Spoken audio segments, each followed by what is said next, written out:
நமக்கு ஆத்துமாவுக்கு ஜீவன் உண்டாகும். அது என்ன செய்யும்? ஆத்துமாவுக்கு ஜீவன். இப்ப இயேசு கிறிஸ்து மரித்து போனாரு, மரித்து உயிரோடு எழும்பினாரு. இப்ப சீசர்கள் 2 பேர் எம்மாவூருக்கு போயிட்டு இருக்கிறாங்க, சாயந்தர நேரத்துல போயிட்டு இருக்கிறாங்க.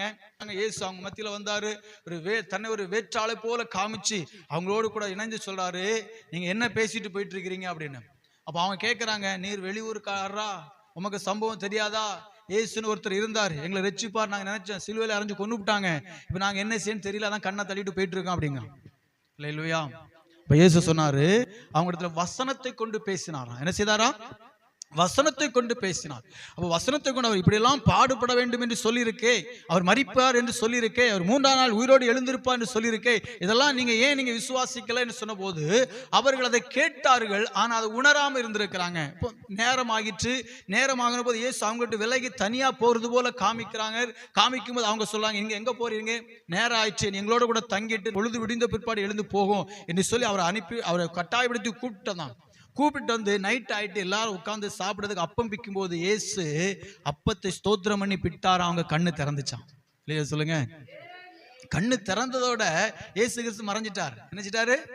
மறைஞ்சிட்டாரு. அப்பந்தான் ஒருத்தர் சொல்றான், அவர் வழியில வசனத்தை கொண்டு பேசும்போது நம்முடைய இருதயம் கொழுந்து விட்டு எரியவில்லையோ. எப்படி பாருங்க, அவன் கொழுந்து விட்டு எரிஞ்சிருக்கு, ஆனா அந்த எரியாதபடி இணைச்சிருக்கிறான். இவன் அடக்கி மாட்டு அடக்கிட்டே இருப்பாங்க. ஆண்டோடைய வசனத்துக்குள்ள ஒரு நாள் அடக்கக்கூடாது. அல்லேலூயா. சொல்றான், வழியிலே வசனத்தை கொண்டு பேசும்போது இருதயம் கொழுந்து விட்டு எரியவில்லையோ.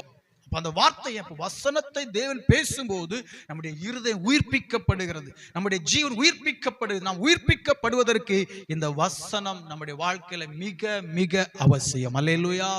வசனத்தை கேட்கணும். வசனம் நம்மளை சில நேரங்கள் நம்மளை வேதனைப்படுத்ததா கூட இருக்கலாம், நம்மளை துக்கப்படுத்துறதுக்கு எதுவாக கூட பேசுறது போல இருக்கலாம். நீங்க அதை நினைச்சு வருத்தப்படக்கூடாது. நாம் அந்த வசனத்தை கேட்ட உடனே நம்முடைய ஜீவியத்தை இன்னும் சரி பண்ணி ஆண்டோட ஒப்பு கொடுக்க தான் செய்யணும். அல்லேலூயா. சொல்லுங்க அல்லேலூயா.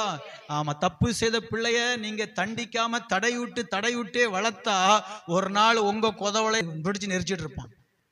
ஆமாவா இல்லையா? தப்பு செய்யற பிள்ளை என்ன செய்யணும்? தண்டிக்கணும். நீங்க தண்டிக்காம தட்டி கொடுத்தீங்க அப்படின்னு சொன்னா ஒரு நாள் நம்மள ஜாலி பிடிச்சிட்டு போயிடுவான். ஆமாவா இல்லையா? அல்லேலூயா. அதை தண்டிக்கிறதா இயேசு வார்த்தையை வச்சிருக்கிறாரு. அந்த வசனம் சில வசனங்கள் நம்ம சில பாவம் நம்ம செய்திருப்போம் தெரியாம இருக்கும். பைபிளை படிக்கும் போது ஆண்டவர் பேசுவார். ஆண்டவருடைய வசனம் வரும்போது ஆண்டவர் வசனத்தை கொண்டு பேசுவார். அல்லேலூயா. சொல்லுங்க. அதெல்லாம் எதுக்காக பேசுறது தெரியுமா? இந்த வசனத்தை நாம் கை கொள்ளணும். வசனம் கிடைத்த உட்கொண்டேன் என்று எழுதியிருக்கு. அப்படியானால் அதை நான் ஏற்றுக்கொண்டேன். நல்ல நிலத்தை விதைக்கப்பட்ட விதையானது 30, 60, 100 பலன் கொடுத்துச்சு. எப்படி கொடுத்துச்சு? அதை ஏற்றுக்கொண்டது உணர்வுள்ளதா இருந்துச்சு. உண்மையும் நன்மையுமான இருதயத்தில் ஏற்றுக்கொண்டு அவங்க உணர்வுள்ளவங்களா இருந்து பலன் கொடுத்த வசனத்தை தேட, சத்தியத்தை தேட. இந்த கடைசி நாள்ல ஆண்டவர் நமக்கு என்ன பேசுறாருங்கிறத வரணும். யாராவது சமாதானம் அங்க வந்து அவங்களுக்கு சமாதானமா இருக்கும், அங்க வந்து அவங்களுக்கு ஆசீர்வாதம் இருக்கும், அங்க வந்து அவங்களுக்கு சுகம் கிடைக்கும். நீங்க அங்க வந்தா நல்ல கோடீஸ்வரர் ஆயிருவீங்க அப்படின்னு சொன்னாங்கன்னா ஒரு வார்த்தை சொல்லுங்க, நீங்க முதல்ல எங்க சபைக்கு வாங்க, உங்களை நாங்க வந்து பரலோகத்துக்குரியவங்களா மாத்திரம்னு சொல்லணும். அல்லேலூயா. ஒரே என்ன நம்மளை வழி திருப்பிடுவாங்க. என்ன செய்வாங்க? வழி திருப்பிடுவாங்க. இதெல்லாம் திருப்பி பார்த்தாங்க, நிறைய பேர் நம்ம திருப்பி பார்த்தாங்க, முடியல. ஏன்னா நம்ம நடத்துகிறவர் சர்வ வல்லமுள்ள ஆண்டவர். அல்லேலூயா. சொல்லுங்க. அப்போ ஒரு நாள் நம்ம இந்த லைன்ல விட்டு என்ன செய்யக்கூடாது? பெயரவே கூடாது. ஏன்னா அந்த வசனம் நம்ம வந்து உண்மையா சொல்லுங்க, நான் படிப்பறியில்லை, ஆனா சோத்திரம் ஜெபிக்கும் போது நிறைய வசனத்தை கர்த்தர் பேசி இருக்கிறாரு. வசனத்தை மனப்பாடமா வச்சிருப்போம். அப்புறம் பாஸ்டர் பிரசங்கிக்கும் போது வார்த்தைகள்லாம் நாங்க கேட்டு அந்த வசனத்திலேயே நின்று, அதனால தான் உபத்திரம், வேதனை, கஷ்டம், பாடுகள்லாம் வரும்போது இன்னைக்கு நிற்க வச்சிருக்கிறார் ஆண்டவர். அல்லேலூயா. சத்தியத்தை குறித்து பரலோக ராஜ்யம், நரகம், அந்த இதெல்லாம் இந்த ஆழமான சத்தியத்தெல்லாம் அறியலை. நம்ம மூலமா அந்த உபதேசங்களை அறிஞ்சதுனால இன்னைக்கு ஒரு சபைக்குள்ள போனா உபதேசம் அந்த வசனங்கள் ஒரு மாதிரி போச்சுன்னா உடனே சொல்லுவாரு, நம்ம எழுந்துச்சு போவோம் அப்படிமா. சொல்லுங்க. வசனம் இல்லாத இடத்துல நம்ம என்ன செய்யக்கூடாது? இருக்கக்கூடாது. வசனம் இல்லாத இடத்துல இருந்து பிரயோஜனமே கிடையாது. இன்னைக்கு அப்படிதான் சொன்னாங்க. ஏன்னா நல்லா சத்தியம் பேசுறாங்களா ஒருத்தர், அந்த இடத்துல நாங்க இருப்போம். ஏன்னா அந்த உபதேசம் நம்ம ஜீவியத்தை ஏற்றதா இருக்கு, பரலோகத்துக்கு கொண்டு செல்றதா இருக்கு. அல்லேலூயா. சொல்லுங்க. அது நம்முடைய வாழ்க்கையில ஏற்றது. நல்ல உபதேசத்தை கேளுங்க. உபதேசத்தை கேட்கணும். அது நமக்கு ஆவிக்குரிய ஜீவித்து புரோஜனமா இருக்கணும். கர்த்தர் கண்ணீரை துடைப்பார். ஆண்டவர் இதோ வர்றார், உன்னுடைய கடன் பிரச்சனை எல்லாம் நாளைக்கு அவர் 10,000 ரூபாய் தந்து 1 லட்ச ரூபாய் தந்து மாத்துவாருன்னா நம்பவே நம்பாதுங்க. தரவே மாட்டார். அல்லேலூயா. தருவாரு.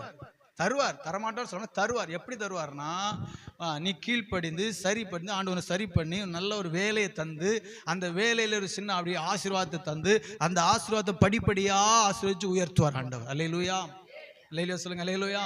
ஆமா, அப்படி தந்தா தான் அதுல உள்ள மேன்மை உங்களுக்கு என்ன செய்யும், தெரியும். இல்லைன்னா தெரியாது. தாருன்னு உடனே தந்துட்டா, நிறைய பிள்ளைங்க வீட்டில் அடி போட்டு ரூபாய் வாங்கிட்டு போவாங்க பார்த்துறீங்களா. வண்டி எடுத்து கொடுத்ததே பெரிய திண்டத்துக்காக இருக்கும். வண்டியை வாங்கிக்கிட்டு வண்டிக்கு பெட்ரோல் போடுறதுக்கு வீட்டில் தினம் ரூபா கொடுக்க வேண்டியிருக்கு. அதுவும் அடி போட்டு வாங்கிட்டு போவானுவ. அல்லேலூயா. வாங்கிட்டு போய் நிறைய பேர் குடிக்கவே செய்யறானுவ போட்டு. அப்போ இது எதனால வந்துச்சு? இந்த பணத்துடைய அருமை இவங்களை என்ன செய்யல, தெரியல. அந்த பணத்துடைய அருமை தெரியணும். தெரிஞ்சா தாங்க அப்போ அதோடைய மேன்மை என்னங்கிறத அவங்களால உணர்ந்து கொள்ள முடியும். பணத்தை அருமை தெரியல அப்படின்னா அந்த பிள்ளைகளை அருமை தெரிய வைக்கணும். அல்லேலூயா. அந்த ஆரம்பத்தில் நான் வேலை செய்யும் போது, படிச்சுட்டு வேலை செய்யணும், எனக்கு அப்போ 2 ரூபா சம்பளம். எத்தனை ரூபா சம்பளம்? 2 ரூபா சம்பளம். 5ஆம் கிளாஸ் படிக்கிறேன். 5ஆம் கிளாஸ் படிக்கச்சில வேலைக்கு விட்டுருந்தாங்க. காலையில் இப்போ டெய்லர், காலைல 6 மணிக்கு போய் கடையை திறந்து தூத்து எடுத்து நீட்டாக்கி பத்தி குளிச்சு எல்லா மிஷினும் தொடச்சி எண்ணெய் போட்டு வச்சுட்டு 8:30 மணிக்கு போயிடுவேன். ஸ்கூலுக்கு போயிட்டு சாயந்தரம் கரெக்டாக 5 மணிக்கு மறுபடியும் உள்ள இருக்கணும். எனக்கு 2 ரூபா சம்பளம். அப்படிதான் இருந்துச்சு. ஆனால் நாட்கள் போக போக அப்புறம் அந்த வேலையும் கற்றுக்கிட்டோம். அப்புறம் பாருங்க, படிப்பு விட்டோம், வேலைகள் செய்தோம். அப்படியெல்லாம் போய் அப்போம்லாம் 5 ரூபா 10 ரூபா அந்த மாதிரி தான் சம்பளம் வாங்கிட்டு இருந்தோம். கஷ்டங்களை அறிஞ்சுக்கிட்டோம். ஊழியத்தின் பாதையில் வந்தோம், கஷ்டம் அறிஞ்சிட்டு இப்போ பிள்ளைங்க கூட இருக்கிறான், இவனு இந்த கஷ்டங்களை அறிந்து ஆரம்பிச்சாச்சு. அல்லேலூயா சொல்லுங்க, அல்லேலூயா. அப்போ நாங்கள் இன்னைக்கு எங்களுடைய சூழ்நிலை தெரியும். பையன் இருக்கிறான், ரூபானா என்ன, இதோடைய மதிப்பு என்ன, இப்போ இது எப்படி வருது, நமக்கு எப்படி வருது, இந்த ஒருத்தர் இந்த 10 ரூபா காணிக்க போடுது, இவங்க எப்படி போடுறாங்க, எவ்வளோ கஷ்டப்படுறாங்க, எல்லாத்தையும் அவன் என்ன செய்யிருக்கிறான், அறிந்ததுனால தவறு செய்ய மனசு வராது. இந்த பணத்தை வீணாய் செலவழிக்க மனசு வராது. செவ்வையாய் கர்த்தருக்கு ஊழியம் செய்வதற்கான மனசு தான் வரும். அல்லேலூயா. அதைத்தான் நம்ம பிள்ளைகளுக்கு என்ன செய்யணும், கற்றுக் கொடுக்கணும். எத்தனையோ இப்போ ஆரம்பத்திலாம் இத்தனை நாள் சாப்பிட்றதுக்கு சில நேரங்களில் அப்படியே கஷ்டமா இருக்கும். பையன் அன்னைக்கு கேட்குறேன், இப்போ புரோட்டா சாப்பிடும் போல ஆசையா இருக்கு, வாங்கி கையில காசே கிடையாது, என்ன செய்யாது. அப்போ கொஞ்ச நேரம் ஜோம் பண்ண மக்களே, கொஞ்ச நேரம் ஜோம் பண்ணிட்டு ஒரு 1/2 மணி நேரம் கிடைக்கல ஒருத்தர் வந்தாங்க. வந்து ஒரு 2500 3000 ரூபாய் நினைக்கிறேன், காணிக்க தந்துட்டு போறாங்க. ஒரு அல்லேலூயா சொல்லுங்க பார்க்கலாம். ஒரு 3 புரோட்டா என்னப்பா, சாப்பிடு, எத்தனை வேணுமே சாப்பிடு. அல்லேலூயா. அந்த அருமை என்ன செய்யிட்டு, அப்ப ஜெபம் பண்ணுனா ஆண்டவர் தருவாரு. அல்லேலூயா. இப்ப அவர் பெரிய கீபோர்டுக்கு ஜெபம் பண்ணிட்டு இருக்கிறார். ஜெபம் பண்ணு, கர்த்தர் தருவாரு. இப்போ அவ்வளவுதான். அல்லேலூயா சொல்லுங்க. நம்ம ஆண்டவர்கிட்ட கேட்கிறோம். யார்கிட்ட கேட்கிறோம்?